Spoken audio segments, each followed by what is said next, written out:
Mesdames, Messieurs, soyez les bienvenus. C'est un grand plaisir d'être en votre présence, même à votre distance. Face aux menaces qui pèsent sur les équilibres écologiques et sur l'habitabilité même de la Terre, que peut un cours centré sur l'histoire d'un droit du passé? Pas grand-chose. Et pourtant, quelque chose. La plupart de ces menaces ont été causées par les êtres humains. C'est à eux donc, c'est-à-dire à nous tous, qu'il revient de réagir. Pour ce faire, nous devons repenser notre rapport au monde. Le monde est toujours pensé à travers des catégories qui nous aident à surmonter sa fragmentation, à circonscrire sa complexité dans l'espace d'une pensée. Mais si les catégories nous aident, elles nous conditionnent aussi, orientant notre regard et par conséquent nos actions. Le problème est que souvent, ces catégories nous conditionnent sans que nous nous en rendions compte, car elles nous viennent du passé, proches ou lointains, et se sont déposées dans notre présent comme des sédiments implicites, des idées déjà pensées qui nous dispensent de réfléchir davantage. Cela est particulièrement vrai du droit, qui constitue l'interface entre nous et le monde et guide nos actions individuelles et collectives. Il ne peut fonctionner, justement, que par les biais des notions et des catégories. Celles, notamment, qui font du droit à la fois un langage souvent abscon et une véritable technique de gouvernement. Pour maîtriser les catégories juridiques n'est pas en être les instruments, il faut les réactiver. C'est-à-dire, il faut retracer leur genèse et leur transformation dans la traversée du temps pour évaluer leur potentialité et leurs limites. En ce sens, l'histoire du droit peut quelque chose. Elle nous aide à mieux connaître les catégories par lesquelles, au fil des siècles, nous nous sommes mis en relation avec le monde physique, avec nos semblables et nos dissemblables. Je le dis d'emblée, je n'essaierai pas de vous proposer des solutions innovantes à partir du remploi des matériaux anciens. Au contraire, je vais même critiquer certains de ces tentatives.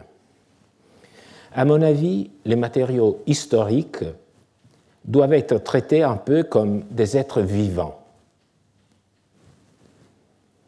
Il faut les replacer dans leur écosystème d'origine pour vraiment les comprendre et les faire vivre. Nous allons donc faire de l'histoire un contexte, c'est-à-dire nous nous efforcerons d'étudier la façon dont les Romains eux-mêmes pensaient leurs droits. Mais on ne peut pas ignorer un autre phénomène. Les droits romains, depuis le XIe siècle, dans les universités de Bologne et ensuite dans toute l'Europe, dans le monde entier, le droit romain, par ses biais, a irrigué, façonné l'imaginaire juridique du monde occidental. Ainsi, parler de la manière dont les Romains ont pensé les droits, c'est aussi parler de nous, exercer une réflexivité indispensable. Car une histoire du droit intéressante, à mon avis, est rarement un simple récit exposant les normes en vigueur à une époque donnée. Et elle n'est pas non plus un regard nostalgique tourné vers le passé. Les historiens du droit proposent généralement, implicitement ou explicitement, quand même c'est ce qu'ils devraient faire, une compétition entre un vocabulaire bien établi, qui est devenu un frein à la pensée juridique, et un nouveau vocabulaire intellectuel à moitié formé qui promet des progrès vers la justice. Approchons-nous, nous, encore plus de notre sujet. L'attitude des êtres humains à l'égard de l'environnement, et plus spécifiquement des animaux, s'exprime à travers les différentes époques et cultures par des manifestations très différenciées, voire antagonistes. Les comportements possibles vont de la considération du respect, ou bien de l'affection et de l'empathie, jusqu'à l'indifférence complète, ou bien même à la participation active à des actes de cruauté. Longtemps, les humains se sont perçus comme souverains d'une nature-objet dont ils pouvaient librement disposer pour satisfaire leurs propres besoins, quitte à épuiser toutes les ressources physiques à mettre en danger l'habitabilité de la planète. Cette attitude est en train d'évoluer au niveau de l'opinion publique, parallèlement au développement d'une nouvelle éthique biocentrique ou écocentrique. Ce sont deux attitudes un peu différentes. Ces changements se reflètent aussi dans le droit. Peut-être les générations futures diront-elles que nous étions aujourd'hui dans une phase non seulement de transition écologique, mais aussi de transition juridique.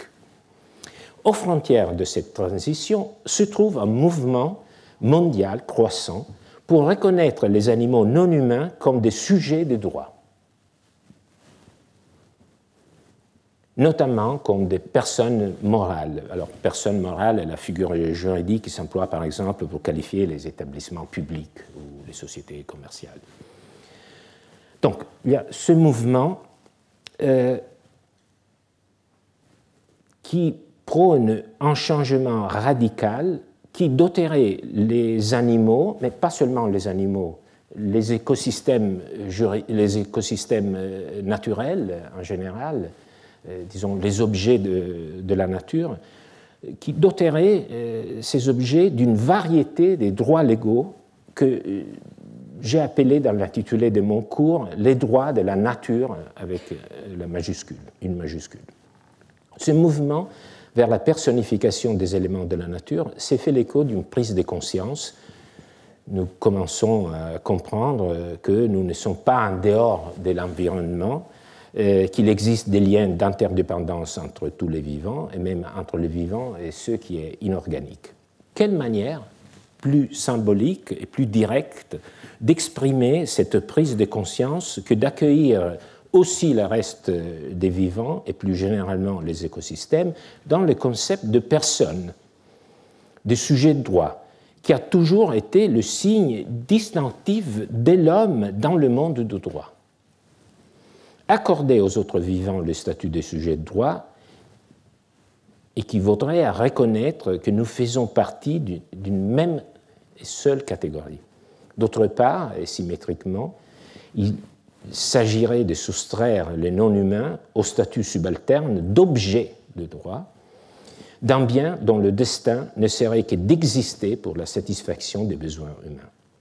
Donc la personnification, dans cette perspective, représenterait le sceau que le droit imprime à une vision écocentrique. Les racines de la personnification de la nature remontent au moins au début du XXe siècle. Par exemple, avec le mathématicien et philosophe Leonard Nelson, avant que cela ne fût théorisé avec un grand retentissement par le juriste américain Christopher Stone en 1972, dont l'œuvre vient d'être traduite aussi en français. Avec un mouvement accéléré au cours de la dernière décennie, la personnification des éléments naturels a fait de nombreux pas en avant. De différentes manières et avec différents effets, elle a été appliquée, par exemple, en Colombie au fleuve Atrato, en Nouvelle-Zélande au fleuve Wanganui, en Inde au Gange, en Équateur à la nature dans son ensemble par la Constitution de 2007 qui attribuait à la Pachamama, à la terre-mère, le droit au respect intégral de son existence. Aux États-Unis, plus de 100 villes ont adopté ou proposé des ordonnances pour reconnaître des droits aux écosystèmes. À une autre échelle, en Colombie, la nature des sujets de droit a été accordée à l'ours à lunettes Chuco, exemplaire appartenant à une espèce en danger qui était enfermée dans une zoo. On lui a accordé le droit au transfert dans une zone de semi-liberté. est aussi reconnu comme sujet de droit une espèce de rise dans la réserve de la tribu White-Earth dans le Minnesota, et j'en passe. La variété des exemples, la diversité des sources qui ont reconnu ce statut, tantôt la Constitution ou une loi ordinaire, tantôt des ordonnances locales, tantôt une décision judiciaire, montre l'effervescence de la matière et aussi les moments de transition en cours. C'est précisément à partir d'un exemple de ce genre que je veux commencer mon cours cette année. Mais gardez, je vous en prie, toujours à l'esprit que même lorsque je vous parlerai du présent, je vous parlerai toujours du passé, de la Rome antique. Déplaçons-nous à 1500 km d'ici, dans l'état de Uttarakhand. C'est une région, un état de l'Inde située au nord, dans le massif de l'Himalaya. Le Gange aussi prend sa source ici. Donc une région au cœur du monde naturel.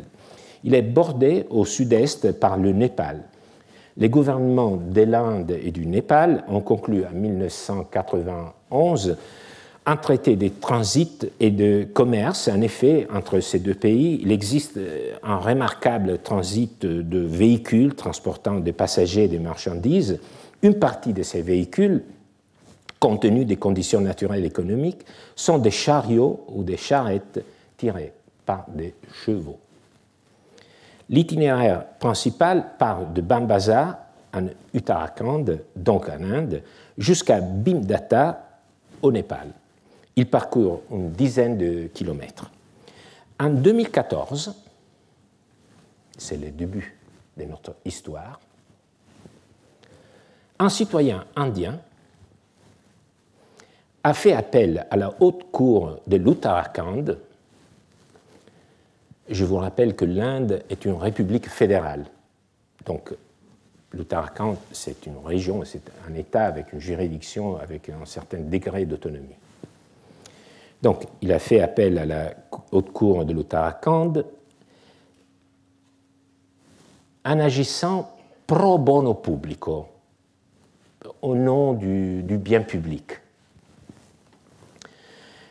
Une expression qui indique le fait que l'action est intentée non pas pour un intérêt privé d'un particulier, mais au nom d'un intérêt collectif qui, en tant que tel, peut être représenté par chacun des membres d'une communauté. Bien sûr, la lecture, vous l'avez ressenti, d'une expression latine pro bono publico dans cet arrêt ne peut que provoquer chez un romaniste un petit frisson, et ce n'est pas vraiment pas tant de plaisir que de conscience qu'à bien des égards, les catégories du droit romain ont circulé partout dans le monde et donc doivent être bien étudiées pour mieux les maîtriser. Nous en trouverons d'autres dans cet arrêt. Voyons quel était le contenu de cette action, de ce particulier. L'acteur se plaint que les excréments des chevaux polluent l'eau de la rivière. Les chevaux malades et âgés sont abandonnés par les propriétaires en Inde.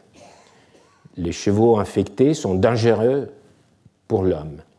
Il n'y a aucun enregistrement de personnes qui sillonnent le territoire indien avec les charrettes à chevaux. Garées sur les bords de la route, elles sont souvent surchargées, ce qui constitue de la cruauté envers les animaux. Comme on peut le voir, à la base de cette action, il semble y avoir plusieurs mobiles, non seulement une sensibilité envers les chevaux et les animaux, mais aussi des soucis sécuritaires et de santé publique. Par son action, le demandeur souhaite que des dispositions soient prises par les autorités pour le contrôle médical des chevaux, les infections suspectées, avant qu'ils n'entrent sur les territoires indiens depuis le Népal et pour réglementer les trafics dans les zones frontalières. Mais ce qui nous intéresse, c'est que la portée de la requête du demandeur a été élargie pour inclure aussi la protection et le bien-être des animaux. L'avocat du demandeur, à un moment donné, a plaidé pour que l'ensemble du règne animal puisse se voir conférer le statut de sujet de droit de personne morale. J'hésite un peu si je dois vous dévoiler le contenu de cet arrêt. J'ai confiance que je ne vais pas vous perdre votre attention en vous disant que oui, l'arrêt a reconnu l'ensemble du vivant comme sujet de droit. Je vais vous expliquer les motivations que je trouve très instructives. Alors, l'arrêt a été rendu par la Haute Cour de l'Uttarakhand en 2018, c'est-à-dire 4 ans après le dépôt de la demande. Il est très développé. Il peut être lu dans son intégralité sur ce site que j'ai indiqué dans le diapo, et je précise que je l'ai lu dans sa version anglaise. Il est efficacement résumé dans Les droits de la nature, un excellent volume édité en 2021 par Camille de Toledo et d'autres chercheurs qui offre une introduction bien informée au sujet de la justice climatique et notamment de la personnification de la nature. Je ne vous proposerai pas une analyse de l'ensemble des raisons des faits de droit sur les fondements desquels la Cour a justifié sa décision, mais je veux néanmoins en souligner les passages à mon avis structurants. Tout d'abord, il faut observer que, comme toute décision en justice, cet arrêt ne peut être compris que dans le cadre des règles en vigueur dans l'État où il a été prononcé. Ainsi, cet arrêt mobilise en particulier le traité de 1991 entre l'Inde et le Népal, que j'ai déjà évoqué. Il insiste sur l'application de la loi indienne de 1960 sur la prévention de la cruauté envers les animaux, ainsi que sur la loi de 2009 sur la prévention et le contrôle des maladies infectieuses et contagieuses chez les animaux. Alors, de ce point de vue, il s'agit d'un genre de raisonnement qui ressemble tout à fait à celui que l'on pourrait voir se dérouler devant un juge français dans des circonstances similaires. Mais à un moment donné, dans sa motivation, la Cour prend une direction différente, dans un certain sens, se tournant dans le raisonnement du juge, correspond précisément au passage d'une dimension traditionnelle concernant la relation entre les humains et les animaux. Quand je dis traditionnelle, celle à laquelle nous sommes tous habitués, passage de cette dimension à une dimension écocentrique, d'une dimension qui tend à protéger les animaux avant tout parce que les intérêts humains sont ainsi protégés. On passe à une dimension où ce sont désormais les animaux qui sont placés au centre. Pour étayer ce tournant, le juge se réfère non plus à des lois et à des normes, mais à des précédents judiciaires, à des traités des doctrines juridiques et même à des textes philosophiques montrant presque plastiquement que le droit vit et se nourrit de toutes ses composantes, non seulement des lois. Donc, l'intitulé de ma chère, c'est Droit, culture et société. Donc, on va voir effectivement dans un arrêt contemporain cet imbriquement du droit dans d'autres cercles culturels, idéologiques et au fond de pensée.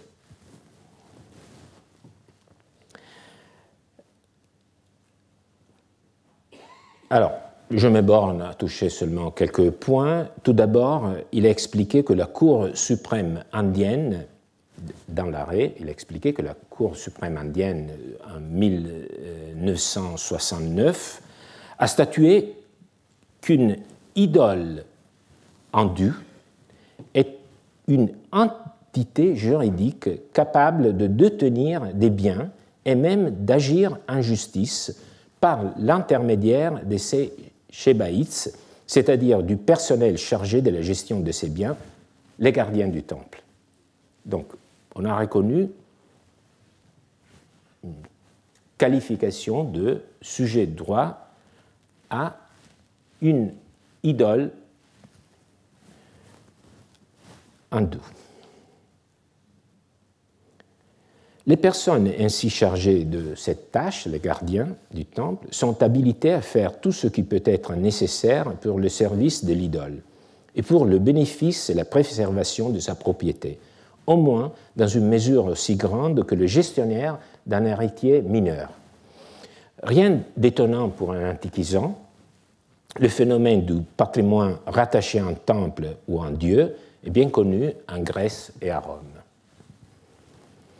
Ce qui est intéressant, c'est justement que dans ce genre de personnification, alors vous voyez comment on commence à creuser un peu dans les catégories, alors dans ce genre de personnification, le statut de l'idole est rapproché à celui d'un mineur. Elle peut agir par les biais des gestionnaires, tels des tuteurs avec un mineur. À partir de cet exemple, concernant une idole hindoue qui est absolument spécifique, la cour de l'Uttarakhand se réfère à la figure bien connue, bien répandue, nous la connaissons tous, de la personne morale.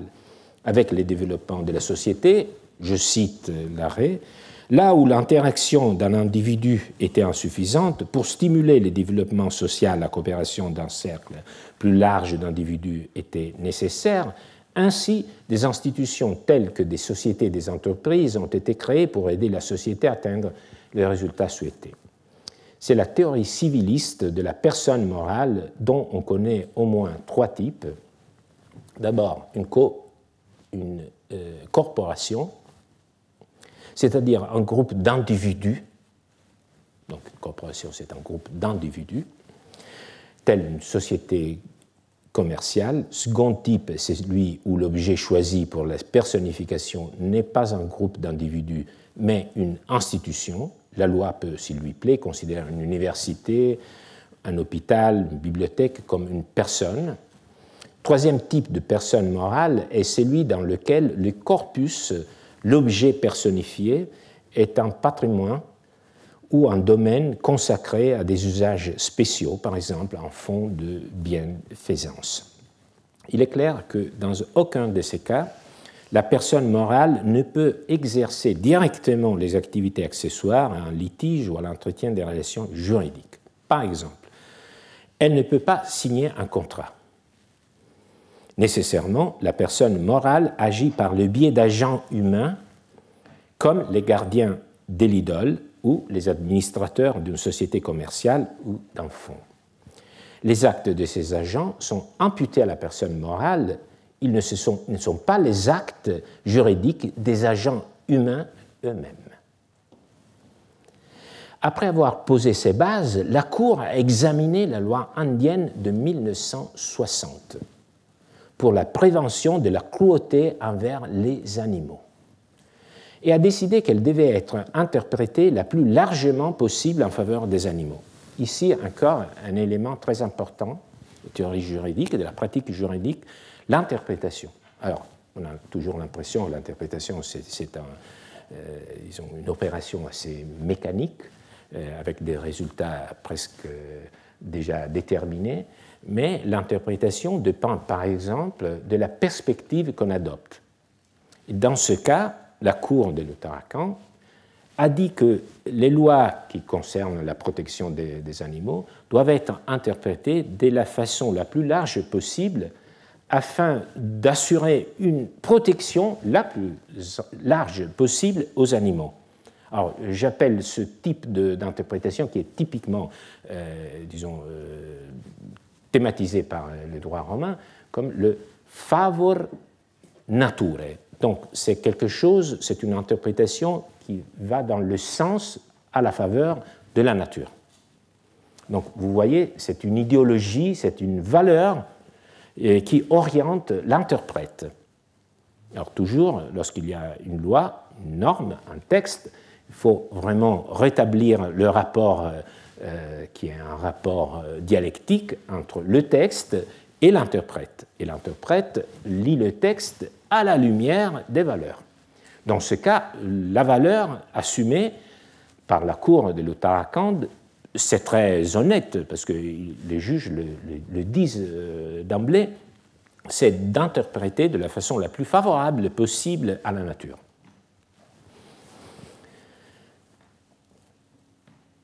Alors, cette interprétation large, on peut se poser la question, mais est-ce qu'un juge est légitimé à insérer des valeurs lors de l'acte de l'interprétation? Alors, les juges ont soutenu cette interprétation en se référant, par exemple, aux traditions culturelles du pays, de leur pays. Ce qui nous fait pénétrer dans une dimension très intéressante de la motivation où les arguments religieux, plus largement idéologiques, viennent à l'appui des arguments purement juridiques. En particulier, la Cour a observé que tout animal a une dignité et ses droits doivent être respectés et protégés contre les attaques illégales. Et pour étayer cette attitude, la Cour a observé que le principe d'égalité de toutes les espèces se retrouve dans les Ija Upanishads et forme la tradition du pays. Le juge a longuement évoqué aussi la position du jaïnisme et du bouddhisme à ce propos, décrivant la notion d'ahimsa, la non-violence en pensée et en acte, qui est la contribution de l'Inde à la culture mondiale, jusqu'à rappeler le propos du Mahatma Gandhi, la grandeur d'une nation et son progrès moral peuvent être jugés par la façon dont ces animaux sont traités. Donc, vous voyez comment le droit s'insère dans une vision de la société.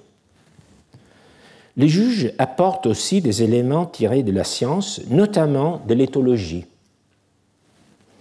Les animaux posséderaient une intelligence, une conscience de soi qui leur permettrait de se reconnaître dans un miroir, mais aussi une inclination altruiste. Ce qui ne peut pas être mis en doute est en tout cas leur capacité à éprouver de la souffrance. La motivation très articulée parvient à sa fin et les juges peu tranchés, la somme de ces arguments juridiques, culturels, scientifiques, a conduit la haute cour de l'Uttarakhand à statuer que l'ensemble du règne animal, y compris aviaire et aquatique, est déclaré en tant qu'entité juridique ayant une personnalité distincte avec les droits, devoirs et responsabilités correspondantes d'une personne vivante. Tous les citoyens de l'État de l'Uttarakhand sont par la présente déclarés personnes in loco parentis en tant que visage humain pour le bien-être, la protection des animaux. Parfois, on me demande si je comprends le droit comme littérature. Oui, parfois oui. Cet arrêt est par ailleurs complété par un certain nombre de prescriptions envers les autorités étatiques et municipales, chargées de réglementer l'utilisation des charrettes à chevaux de Bambaza au Népal en délivrant des licences aux propriétaires, en assurant l'examen médical de tous les animaux, en établissant des postes de contrôle vétérinaire à la frontière. Un poids maximum pouvant être transporté par les animaux est fixé. 6 personnes au maximum peuvent monter dans un véhicule tiré par des animaux. Il faut fournir des abris aux animaux, la durée pendant laquelle les animaux peuvent être tenus en harnais établi. Il est interdit d'utiliser un bâton en morse, etc. Vous voyez, cette deuxième partie, tout à fait semblable à l'approche traditionnelle que je venais d'évoquer. Donc, ce sont des devoirs qui sont imposés à l'autorité publique ou à tout particulier envers les animaux. Donc, on prend la protection des animaux de façon indirecte par les biais de devoirs de comportement des hommes. Donc, c'est une façon de ne pas mettre les animaux au centre, mais de passer toujours par les êtres humains et les devoirs de comportement et les interdits et qui pèsent sur les humains. Tandis que la première partie change complètement de perspective. Et donc, revenons à cette partie la plus éclatante de l'arrêt, c'est-à-dire la concession à tous les vivants de la personnalité juridique. Bien sûr, il suffit de lire ces dispositifs pour se rendre compte à quel point ils dépendent de concepts issus de la tradition du droit romain. À 3 reprises, le terme, vous pouvez le lire, le terme de personne est mentionné, même le latin est utilisé, in loco parentis, en position de parent, pour décrire la relation qui existe entre l'entité naturelle personnifiée, par exemple un cheval, et l'être humain qui doit faire valoir ses droits. Le point essentiel qui est au centre de mon analyse est que ces concepts dessinent une modalité précise de la relation entre l'homme et l'animal. Il ne s'agit pas de catégories neutres, mais bien structurantes. Elles impliquent par exemple que l'objet naturel est en position inférieure par rapport à l'homme qui est in loco parentis. Par ailleurs, cette personnification implique, selon les mots du juge lui-même, que les animaux ont non seulement des droits, mais aussi des devoirs. Ce qui pose évidemment la question de savoir ce que ces devoirs pourraient être et comment les animaux en répondraient concrètement au cas où ils les transgresseraient. Ce verdict bien intentionné a par ailleurs soulevé diverses questions aussi d'ordre écologique. Ce jugement, tout en se référant à l'Ija Upanishad, évoque l'égalité de toutes les espèces. Et certains commentateurs ont observé que dans le monde naturel, il n'existe aucun concept d'égalité entre les espèces et la protection accordée aux animaux errants et domestiques par ce jugement pourrait nuire à la cause de la faune sauvage en Inde. Par exemple, les chiens errants qui vivent à marge des forêts finissent souvent par en perturber l'équilibre écologique très délicat en tuant des animaux sauvages ou en étant porteurs de nouvelles maladies pour la faune sauvage qui n'a pas développé d'immunité contre elles. Les experts en biodiversité seront mieux placés que moi pour en juger et j'en profite pour vous conseiller de suivre ou revoir les cours que la professeure Virginie Courtier-Orgogozo vient de tenir sur la chaire annuelle biodiversité. Je termine ici mon commentaire de l'arrêt de la Cour d'Uttarakhand. Elle nous a permis de constater l'interaction entre une vision du monde d'une part et les catégories juridiques utilisées pour la mettre en pratique d'autre part. C'est un dualisme, je le souligne. Il y a une vision, il y a des catégories. Vision contemporaine, catégorie qui vient du passé. C'est ça l'alliance que nous allons un peu mettre à l'épreuve cette année.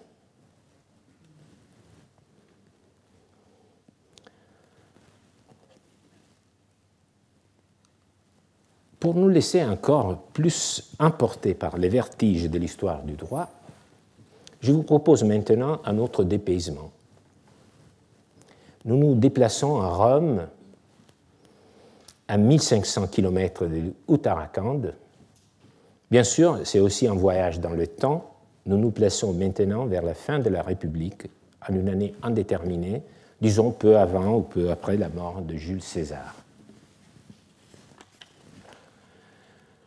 Sur la pente qui conduit au Capitole, des mules tiraient 2 chariots chargés. Les muletiers du premier chariot soulevaient l'arrière de ce chariot pour faciliter la tâche des mules. Soudain, le premier chariot commence à reculer. Et comme les muletiers qui se trouvaient entre les 2 chariots s'étaient retirés, le deuxième chariot, heurté par le premier, roula en arrière, écrasa le jeune esclave de quelqu'un. Le maître de ce jeune esclave demandait contre qui il devait agir en justice. J'ai répondu, c'est le juriste qui parle, on va découvrir son nom, mais c'est le juriste qui répond, que le droit dépend ici des circonstances du fait. Les droits dépendent ici des circonstances du fait.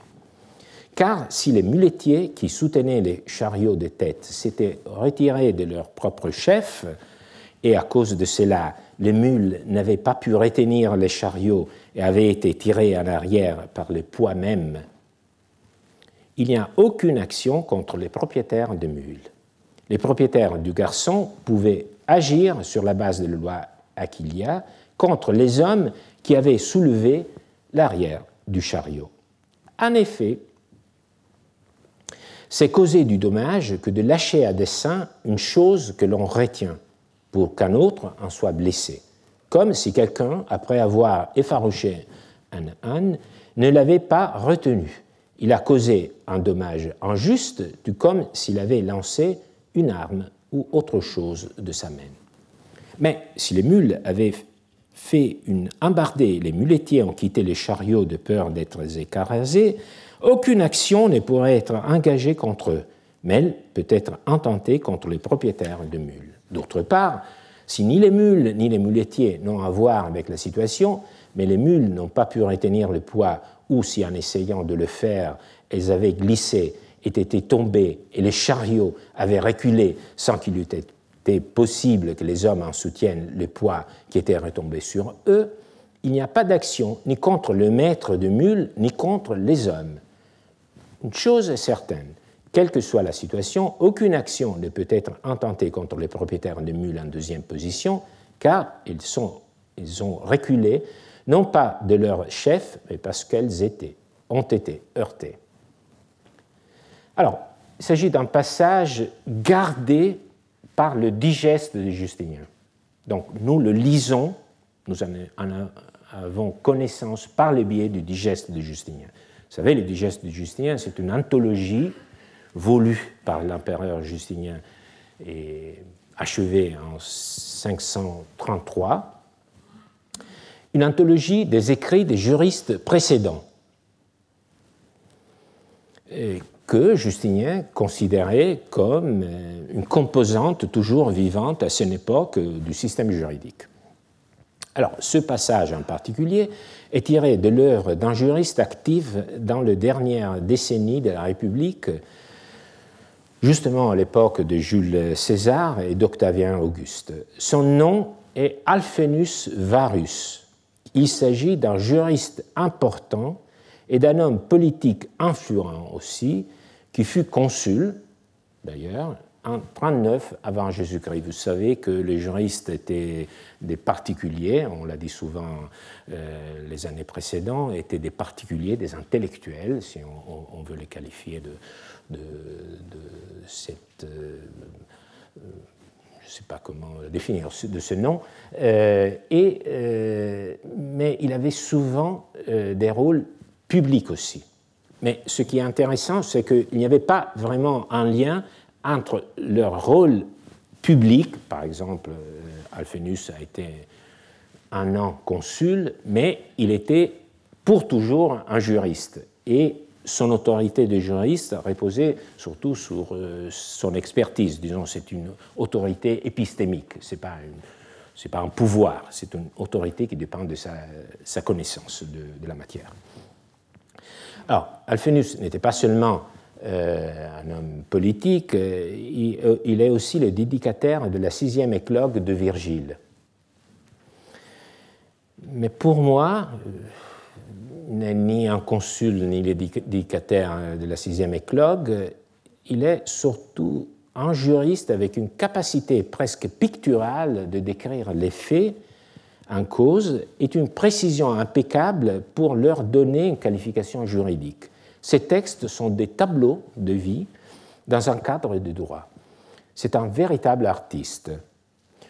Nul besoin de trop insister sur la raison pour laquelle j'ai choisi ce passage. Il nous présente au cœur de la Rome antique, sur une pente qui mène au Capitole, en un petit cortège, 2 chariots traînés par 2 mules transportant des marchandises. Cela n'est pas dit explicitement dans les passages. Il pourrait aussi s'agir de passagers, mais il est plus probable qu'il s'agisse de marchandises.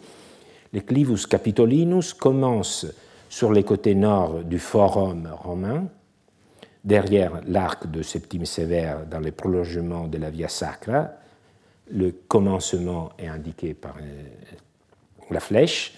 Il passe ensuite derrière l'arc de Tibère, entre le temple de Saturne et de Vespasien. Il tourne alors vers le sud, longeant d'abord le portique des dieux conseillers avant de monter la pente du Capitole. Il vire finalement vers le nord et débouche au sommet de la colline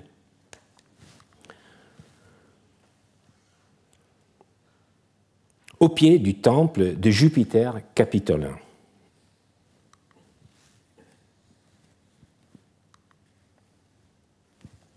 C'est les points d'arrivée. C'est un peu comme à la frontière entre le Népal et l'Inde. Là-bas, il y a l'Himalaya, ici le Capitole, de splendeur, toute proportion gardée. Toujours une route magnifique et qui peut être très dure pour des animaux. Les deux situations présentent donc une forte analogie. L'analogie, c'est le schéma raisonnement qui permet de mettre en comparaison deux situations qui ne sont pas identiques, mais qui ont plusieurs points de ressemblance. Dans ce cas, c'est presque une identité qui nous permet de comparer les deux situations dans leur nudité, comme s'il ne s'agissait que d'un seul fait.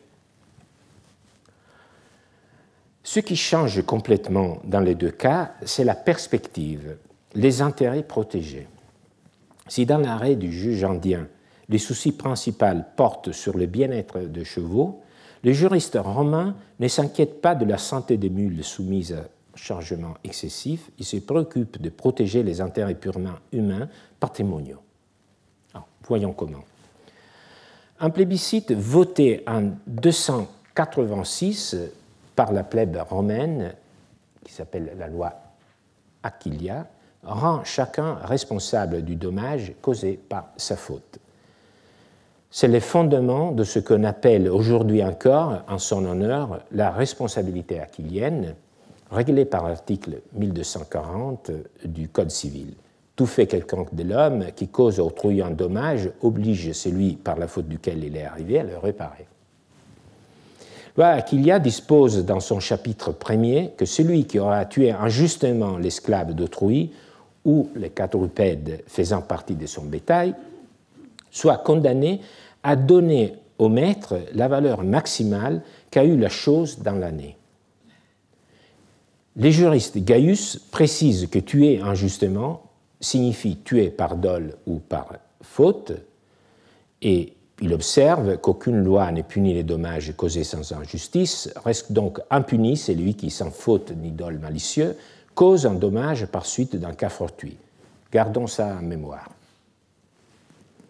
Et je pense que même si, disons, le texte de la loi Aquilia présente des spécificités, bien évidemment, tout ancrées dans la réalité romaine, vous pouvez en déceler, vous pouvez l'identifier comme la matrice de l'article 1240, qui est seulement plus ample, mais le schéma est absolument identique. Gaius précise encore que la loi établit que la sanction a pour mesure la valeur maximale qu'aura eu la chose pendant la dernière année. Donc vous avez vu ce propos un peu étrange. Conséquence, on tue un esclave boiteux qui, dans le courant de l'année, était intègre. L'estimation se fera d'après la valeur la plus haute qu'il a eue, quoique la sanction dépasse ainsi parfois le préjudice causé. Dans son troisième chapitre, la loi traite de toute autre cause de dommages, blessures causées à un esclave ou à un quadrupède considéré comme bétail, ou dommages causés à toute chose qui ne soit ni du bétail ni un esclave. Les dommages visés par ce chapitre ne donnent pas lieu à une indemnité calculée sur la valeur de la chose dans l'année, mais sur celle des 30 derniers jours. À peu près, c'est la même chose, seulement qu'ici, on ne parle pas de la mort de l'animal ou de l'esclave, mais seulement de la blessure et après la destruction, l'endommagement de toute autre chose. Le juriste Alphénus, lorsqu'il est consulté à propos de l'affaire du Clivus Capitolinus, a donc à l'esprit cette loi, la loi Aquilia, qui lui indique clairement quels sont les intérêts à protéger. Alors, là encore, une particularité du droit. Normalement, il faut qu'il y ait une source qui indique à celui qui est chargé d'appliquer le droit, qui indique quels sont les intérêts à protéger. Alors, dans notre univers juridique, normalement, c'est le législateur qui indique que dans deux intérêts en conflit, quel est celui à favoriser, à protéger davantage. Donc, dans ce cas, c'est la loi Aquilia, c'est tout à fait la même perspective que nous trouvons dans le Code civil. C'est la loi Aquilia qui indique quel est l'intérêt à protéger, bien entendu, celui du propriétaire de la victime ou de la chose endommagée.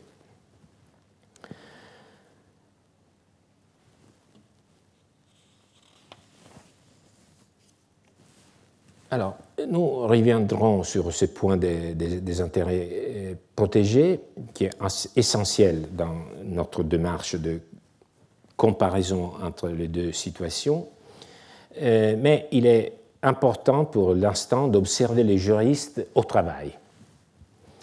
Et les faits lui ont été décrits, donc on peut s'envisager que le maître de l'esclave écrasé, tué, blessé, s'est rendu chez le juriste, il a expliqué ce qui s'est passé, il a demandé son avis. Et donc nous lisons ici la réponse. Et vous voyez que le texte un peu reflète disons, cet échange, parce qu'il y a les faits, on peut s'imaginer le client qui expose les faits. Après, il y a la question, c'est le maître qui demande par quelle action il peut agir. Et ensuite, il y a réponse du juriste, son avis. Donc vous voyez que même dans le texte, on peut cet échange est gardé. Alors, la réponse d'Alphénus est très importante et il faut que je vous dise que ce propos, ius est in causa positum, tout le droit dépend ici des circonstances de fait, c'est un des adages les plus cités du droit romain parce que ça implique toute une théorie sur qu'est-ce que la casuistique. Mais je me borne ici à souligner le fait que Alphénus, bien évidemment, il a entendu la description de faits, mais il ne se contente pas de ce que le client a expliqué. Il raisonne, le juriste, visuellement. On a vraiment l'impression qu'il a cette mentalité, mais aussi par métaphore et par décomposition des gestes. Visualisons nous aussi la scène.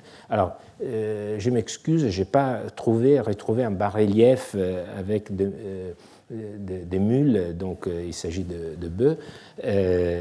Alors, il faut leur faire monter. Alors, donc, j'ai un peu bricolé avec les images. Vous ne va pas me reprocher que ce n'est pas un bas-relief original, et il faut même leur faire monter un peu la pente. Alors, premier scénario, les muletiers ont lâché de leur propre initiative le chariot qui soutenait donc les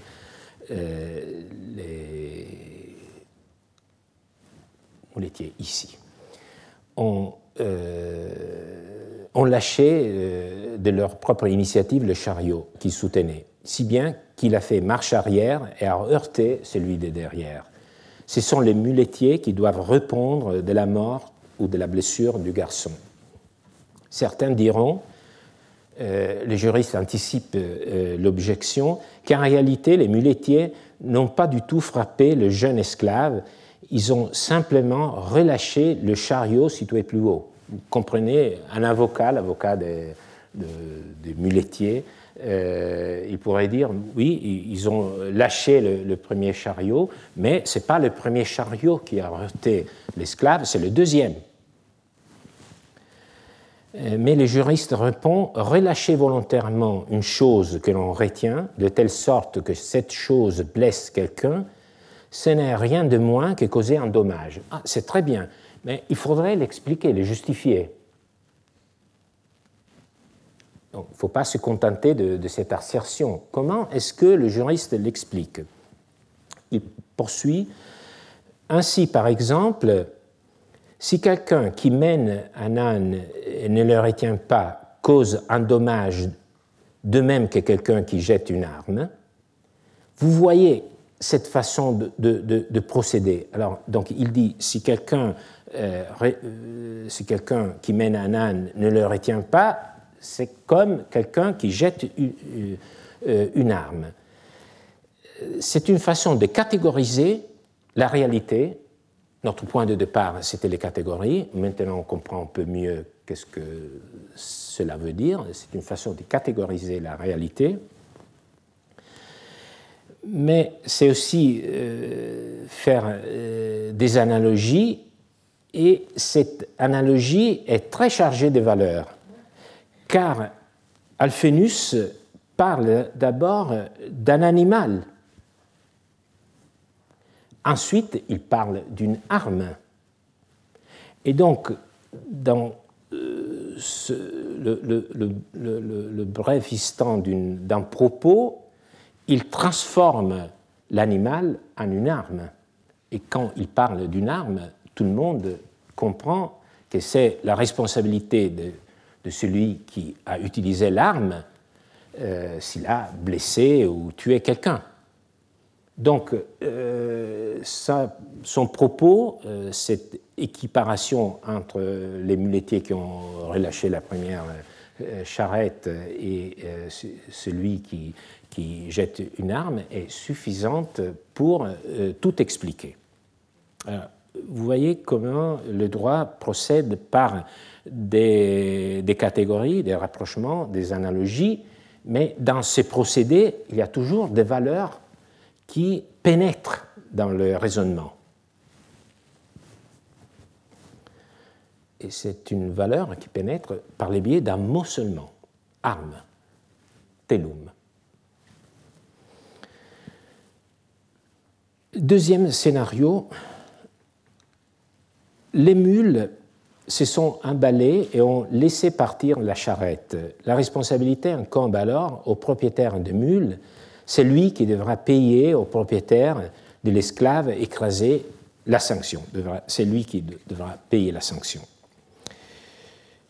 Même si dans ce cas, ce n'est pas à proprement parler la loi Aquilia qui règle l'affaire, mais c'est l'action dite de paupérie. Mais ça ne change rien à notre propos. Troisième scénario. Le premier chariot est surchargé, trop lourd. Les mules ne peuvent pas les tirer, elles retombent. Le muletier qui tenait l'arrière du chariot saute pour ne pas être écrasé. La responsabilité n'incombe ni aux mules du premier chariot, ni au muletier entre les deux chariots. Les juristes ne le disent pas, mais il serait possible d'identifier un autre responsable, par exemple le commerçant qui a surchargé le chariot. Toutefois, les juristes ne considèrent pas cette hypothèse, car il s'agit de quelque chose qui dépasse la mécanique des faits immédiats, la seule sur laquelle il porte son regard, et nous aussi, dans notre bas-relief. Donc, il faut aussi comprendre les textes du droit romain comme portant leur attention et les réponses seulement sur les faits qui sont vraiment expressément envisagés. Quatrième possibilité, qui est enfin exclue, responsabilité du maître de mule de la charrette à l'arrière, de celle qui, ayant été heurtée par l'autre, enfin écrasé le pauvre garçon. Car celles-ci ont causé les dommages de manière fortuite, elles n'étaient que l'instrument de l'accident. C'est une façon, après tout, de faire ressortir encore mieux, par contraste, la responsabilité impliquée par les autres scénarios. Donc, on peut se demander pourquoi il exclut, en dernier lieu, cette responsabilité. C'est aussi une façon de montrer, par contraste, la responsabilité dans les autres cas. Et je vous avais dit de garder à l'esprit le fait que, pour la loi Aquilia, si le dommage a été causé de façon fortuite, il n'y a pas de responsabilité. C'est exactement ça que Alphenus pense. Revenons maintenant, pour conclure, au sens de la décision du juriste romain. Sa préoccupation est seulement la réparation du dommage causé au propriétaire du jeune esclave écrasé. Là encore, on se rend compte d'une chose, ce n'est pas la vie de l'esclave ou son intégrité physique qui est protégée. Pas du tout. C'est l'intérêt patrimonial du propriétaire de l'esclave qui va perdre un bien ayant une valeur commerciale, un bien qui est vendu, acheté sur le marché. Il y a donc toute une vision sous-jacente à ce passage apparemment technique anodin. D'une part, on assiste à la réduction des animaux à des purs instruments de travail pour l'homme, sans respect pour leur bien-être. D'autre part, la présence d'un esclave nous rappelle la subordination d'un homme à un autre, la mise hors humanité d'êtres humains. Par rapport à la situation présentée par les jugements du Tarakand, c'est un autre monde. Avant de terminer, pour rendre les enjeux encore plus complexes, examinons cette mosaïque. Elle est située à Ostie, l'ancienne porte de Rome. Il s'agit des thermes des charretiers. On voit, enfin, je les ai trouvés, deux ânes attelés à un chariot. Ici, nous voyons les mêmes ânes au repos, avec leur maître. Ça, c'est le milieu où la mosaïque fonctionne comme ornement.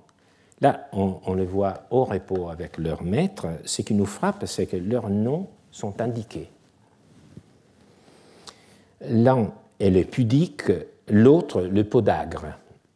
Un cas où les distances entre les hommes et les animaux semblent se réduire. Mais revenons au passage d'Alphenus. Un point mérite encore réflexion dans ce va-et-vient dans l'espace et les temps. L'esclave à Rome était considéré comme une personne, persona. Gaius le dit bien dans ses instituts. Gaius, c'est un juriste du IIe siècle après Jésus-Christ. Tous les droits dont nous faisons usage concernent ou les personnes, ou les choses, ou les actions. C'est une présentation tripartite. Voyons d'abord ce qui a trait aux personnes. La principale division du droit des personnes est la suivante. Tous les hommes sont libres ou esclaves. Division des droits des personnes. Personne peut être libre ou esclave. Alors, l'esclave est donc une personne. Mais il ne jouit pas des mêmes droits que l'homme libre, les mêmes objets de droit. Or, c'est précisément de cette figure, de ces concepts romains, c'est flou, la persona, qu'est née l'idée de la personnification de la nature. La personne est pensée comme un concept qui peut contenir plusieurs contenus. Pourquoi alors pas les objets naturels aussi? Je pense que vous saisissez déjà le problème. Si la catégorie est si large et flexible, qui englobe la foi, les livres et les esclaves à Rome, elle court le risque d'être vide ou remplie de manière très différente. Donc, à ne pas constituer un véritable bouclier derrière lequel protéger les animaux et même les hommes, comme certaines expériences du XXe siècle nous ont tragiquement montré. Mais nous y reviendrons dans nos prochains cours. Aujourd'hui, à travers deux cas qui ont beaucoup de points communs, nous avons appris que les solutions juridiques en sont très différentes, dépendant des valeurs, des idéologies qui prévalent à chaque époque. Les solutions romaines n'étaient pas celles de l'Inde du XXIe siècle, mais en même temps, il y a des idées, des catégories de droit qui traversent le temps, l'espace, les idéologies, comme la catégorie des personnes. Donc, la question nous posée est de savoir si ces catégories ne risquent pas d'entraver notre approche moderne à la transition écologique. Ce sont les implicites que j'évoque dans le titre du cours de cette année. Alors, vous voyez bien que le chemin sur lequel nous marcherons cette année est étroit, comme pour les convois qui passent sur les pentes de l'Himalaya et les Clivus Capitolinus. D'un côté, il y a l'effervescence du présent. J'en parle en empruntant le mot à un grand historien italien, Gaetano De Sanctis. Seule l'expérience vécue nous permet de redonner vie aux vestiges morts du passé, c'est-à-dire nous permet de faire métier d'historien. Donc le métier d'historien implique toujours d'être impliqué dans le présent. Mais de l'autre côté, il y a un autre impératif que je ressens très vivement aussi. Tout comme nous nous soucions des générations futures, nous devons aussi nous soucier des générations passées, qui n'ont d'autre voie que celle que nous pouvons leur prêter, par une lecture contextuelle des textes qu'ils nous ont laissés, aussi adhérente que possible à leur pensée. C'est ce que nous ferons, par exemple, la semaine prochaine, en nous demandant qu'est-ce que les anciens entendaient par le mot « nature ». Pour nous, il n'y a pas trop de réflexion là-dessous, mais est-ce que les anciens comprenaient la nature comme nous le faisons? Vous comprenez déjà que ce n'est pas du tout le cas. Alors, cette lecture contextuelle, c'est une façon d'être fidèle à ces générations du passé, mais c'est aussi, à mon sens, une façon d'apprendre, car il me semble que nous n'apprenons que lorsque nous écoutons attentivement ce que les autres, les anciens aussi, nous auront à dire. Je vous remercie.